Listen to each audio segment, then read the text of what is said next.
सोचिए, एक देश जिसकी आबादी दुनिया की सबसे बड़ी बन चुकी है और उस देश में जनगणना यानी लोगों की गिनती पिछले 16 सालों से नहीं हुई। हम आज भी उसी आंकड़ों पर नीतियां बना रहे हैं जो तब लिए गए थे जब 4G नया था और स्मार्टफोन दुर्लभ। अब 2027 में फिर से गिनती होगी, पर क्या ये गिनती सिर्फ आंकड़ों की होगी या ये तय करेगी कि आपके बच्चों को स्कूल मिलेगा या नहीं, आपको आरक्षण मिलेगा या नहीं और आपकी भाषा को मान्यता मिलेगी या नहीं। जनगणना ये शब्द जितना साधारण लगता है उतना ही गहरा असर रखता है, क्योंकि जब सरकार किसी को गिनती में नहीं गिनती तो वो इंसान सरकारी नीतियों से गायब हो जाता है। हर 10 साल में एक बार देश अपने आप को आईने में देखता है, पर 2021 का आईना टूट गया था। कोविड आया, योजनाएं लटकी और अब 2027 में उस आईने को फिर से जोड़ा जा रहा है। लेकिन सवाल वही है, क्या आज के जटिल भारत को 2011 की सोच से नापा जा सकता है? 2027 की जनगणना डिजिटल होगी। Tablets, mobile apps, cloud data सुनने में कितना आधुनिक लगता है। जब गांव के स्कूल में बिजली नहीं, जब पहाड़ी इलाकों में नेटवर्क नहीं, तो फिर ये डिजिटल जनगणना क्या सिर्फ कागजी सपना बनकर रह जाएगी? सरकार कहती है हर नागरिक गिना जाएगा, पर असल गिनती वहाँ से शुरू होती है जहाँ पहुँचना मुश्किल है, जहाँ बोलियाँ अलग हैं, जहाँ पहचान अभी भी झूठ के नीचे दबती है।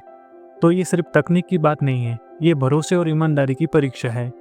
और अब सबसे विवादित मुद्दा, जाति की गिनती। 1931 के बाद पहली बार भारत अपनी जातियों को गिनेगा। कुछ लोग इसे ऐतिहासिक पल कहते हैं तो कुछ कहते हैं ये समाज को तोड़ देगा। लेकिन सच ये है, अगर जाति हमारे समाज में रोजाना फैसला लेती है, जैसे कि कौन स्कूल जाएगा, कौन मंत्री बनेगा, कौन सड़क पर काम करेगा, तो फिर क्या उसे आंकड़ों में छुपाना ईमानदारी है? जाति को न गिनना भी एक राजनीतिक चाल है और गिनना वो भी एक राजनीति।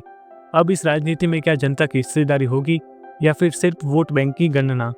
हर जनगणना एक फैसला लेती है, कौन गिना जाएगा और किसे अनदेखा किया जाएगा। 2027 की जनगणना से तय होगा किस राज्य को कितनी संसद में सीटें मिलेगी, किस भाषा को आधिकारिक दर्जा मिलेगा और किन समुदायों को आरक्षण मिलेगा।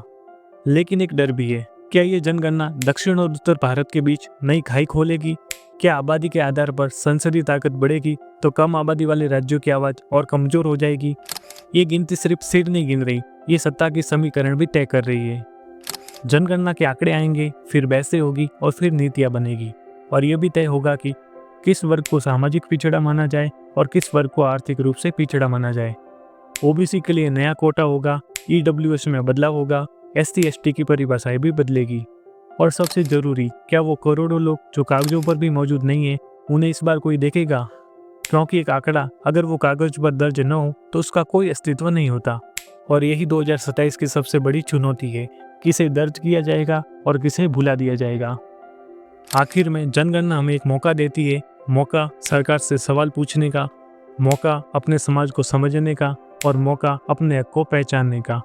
तो जब कोई आए पूछे आपका नाम क्या है, आपकी जाति क्या है, आपके घर में टॉयलेट है या नहीं, तो समझिए ये सवाल आपका मजाक उड़ाने के लिए नहीं है, ये उस भारत की तस्वीर खींचने के लिए जिसमें आप और हम रहते हैं। और वो तस्वीर जितनी सच्ची होगी, योजनाएं उतनी ही इंसाफ वाली होगी। तो जनगणना सिर्फ आंकड़ों का खेल नहीं है, ये एक लोकतांत्रिक अस्तित्व की परीक्षा है और अगर हम इसमें पास नहीं हुए तो अगली पीढ़ी हमें माफ नहीं करेगी। अगर ये बातें आपके दिल में कुछ हलचल पैदा करें तो इस वीडियो को शेयर करें और कमेंट में लिखें 2027 की गिनती में आप क्या गिनना चाहते हैं।